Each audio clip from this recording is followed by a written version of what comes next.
The third act. Concerning the servant. And the apostle went forth to go where the Lord had bidden him. And when he was near to the second stone, and had turned a little out of the way, he saw the body of a comely youth eating, and said, Lord, is it for this that thou hast brought me forth to come hither, that I might see this temptation? Thy will therefore be done as thou desirest.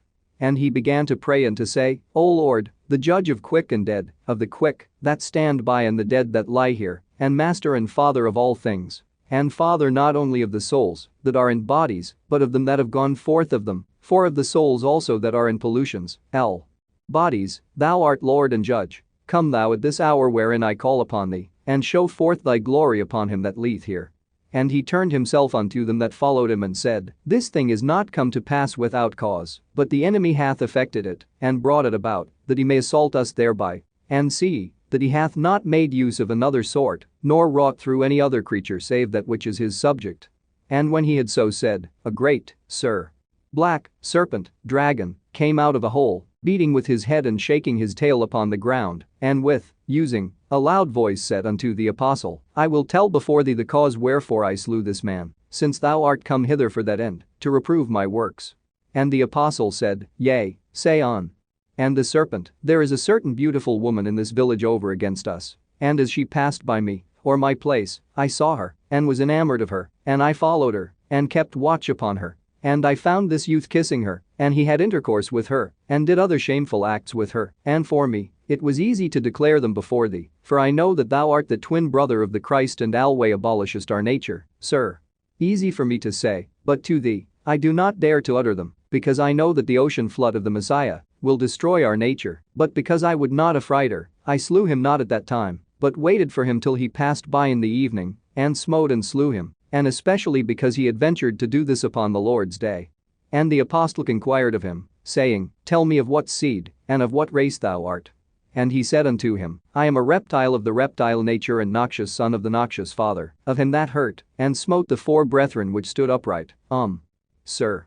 The elements or 4 cardinal points may be meant. I am son to him that sitteth on a throne over all the earth, that receiveth back his own from them that borrow. I am son to him that girdeth about the sphere, and I am kin to him that is outside the ocean, whose tail is set in his own mouth. I am he that entered through the barrier, fence, into paradise and spake with Eve the things which my father bade me speak unto her. I am he that kindled and inflamed Cain, to kill his own brother, and on mine account did thorns and thistles grow up in the earth. I am he that cast down the angels from above, and bound them in lusts after women, that children born of earth might come of them, and I might work my will in them. I am he that hardened Pharaoh's heart, that he should slay the children of Israel, and enslave them with the yoke of cruelty. I am he that caused the multitude to err in the wilderness, when they made the calf. I am he that inflamed Herod, and enkindled Caiaphas unto false accusation of a lie before Pilate. For this was fitting to me. I am he that stirred up Judas, and bribed him to deliver up the Christ. I am he that inhabiteth, and holdeth the deep of hell, Tartarus. But the Son of God hath wronged me, against my will, and chosen, them that were his own from me. I am kin to him that is to come from the east, unto whom also power is given to do what he will upon the earth. And when that serpent had spoken these things in the hearing of all the people, the apostle lifted up his voice on high and said, Cease thou henceforth, O most shameless one, and be put to confusion and die wholly, for the end of thy destruction is come, and dare not to tell of what thou hast done by them that have become subject unto thee. And I charge thee in the name of that Jesus who until now contendeth with you for the men that are his own, that thou suck out thy venom which thou hast put into this man, and draw it forth, and take it from him. But the serpent said, Not yet is the end of our time, come as thou hast said. Wherefore compellest thou me to take back that which I have put into this man, and to die before my time? For mine own Father, when he shall draw forth, and suck out that which he hath cast into the creation, then shall his end come. And the apostle said unto him, Show, then, now the nature of thy father. And the serpent came near and set his mouth upon the wound of the young man, and sucked forth the gall out of it. And by little and little the color of the young man which was as purple, became white, but the serpent swelled up. And when the serpent had drawn up all the gall into himself, the young man leapt up and stood, and ran and fell at the apostles' feet. But the serpent being swelled up, burst and died, and his venom and gall were shed forth. And in the place where his venom was shed there came a great gulf, and that serpent was swallowed up therein. And the apostle said unto the king and his brother, Take workmen and fill up that place, and lay foundations and build houses upon them. that it may be a dwelling place for strangers. But the youth said unto the apostle with many tears, Wherein have I sinned against thee? For thou art a man that has two forms, and wheresoever thou wilt, there thou art found, and art restrained of no man, as I behold. For I saw that man that stood by thee, and said unto thee, I have many wonders to show forth by thy means, and I have great works to accomplish by thee, for which thou shalt receive a reward, and thou shalt make many to live, and they shall be in rest and light eternal as children of God. Do thou then, saith he, speaking unto thee of me, quicken this youth that hath been stricken of the enemy, and be at all times his overseer. Well, therefore, art thou come hither, and well shalt thou depart again unto him, and yet he never shall leave thee at any time.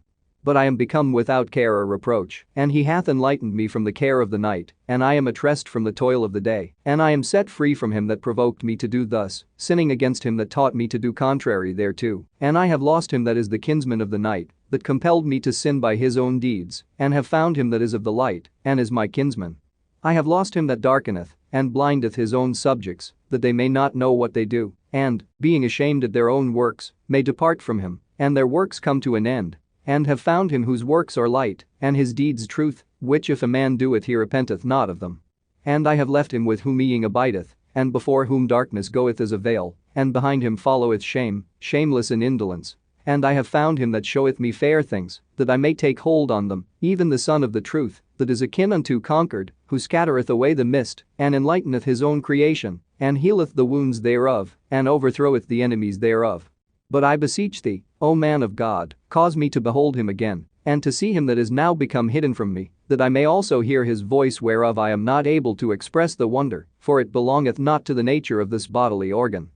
And the apostle answered him, saying, If thou depart from these things whereof thou hast received knowledge, as thou hast said, and if thou know who it is that hath wrought this in thee, and learn and become a hearer of him whom now in thy fervent love thou seekest, thou shalt both see him, and be with him forever, and in his rest shalt thou rest, and shalt be in his joy.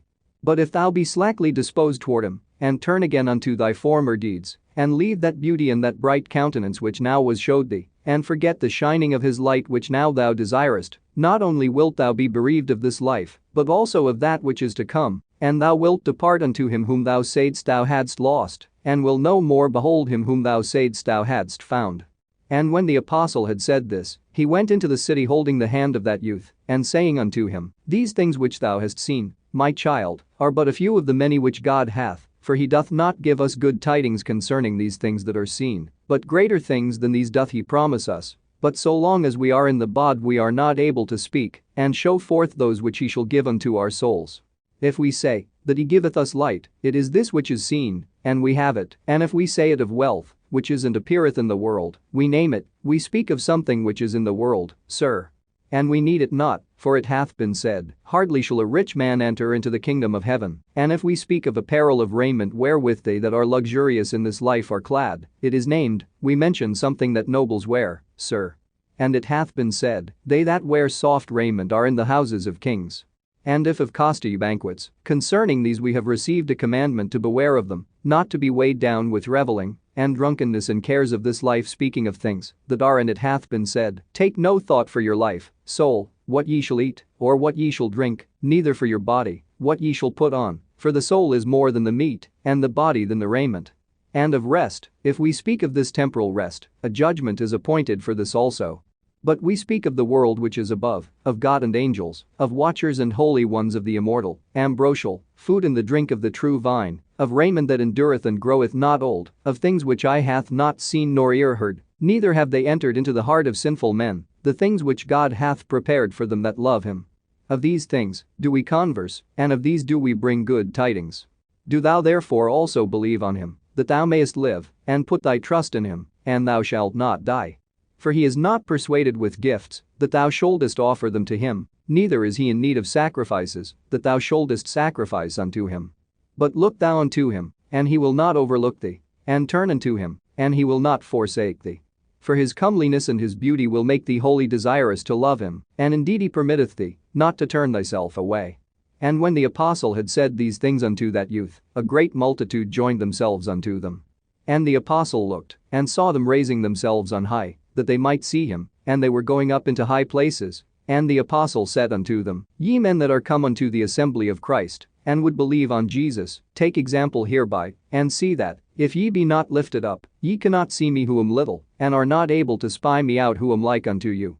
If, then, ye cannot see me who am like you, unless ye lift yourselves up a little from the earth, how can ye see him that dwelleth in the height, and now is found in the depth, unless ye first lift yourselves up out of your former conversation, and your unprofitable deeds, and your desires that abide not, and the wealth that is left here, and the possession of earth that groweth old, and the raiment that corrupteth, and the beauty that waxeth old and vanisheth away, and yet more out of the whole body wherein all these things are stored up, and which groweth old and becometh dust, returning unto its own nature. For it is the body which maintaineth all these things. But rather believe on our Lord Jesus Christ, whom we preach, that your hope may be in him, and in him ye may have life world without end, that he may become your fellow traveler in this land of error, and may be to you an harbor in this troublous sea.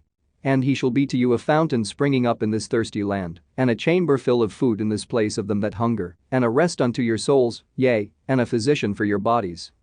Then the multitude of them that were gathered together hearing these things wept, and said unto the apostle, O man of God, the God whom thou preachest, we dare not say that we are his, for the works which we have done are alien unto him, and not pleasing to him. But if he will have compassion on us, and pity us and save us, overlooking our former dects, and will set us free from the evils which we committed being in error, and not impute them unto us, nor make remembrance of our former sins, we will become his servants, and will accomplish his will unto the end.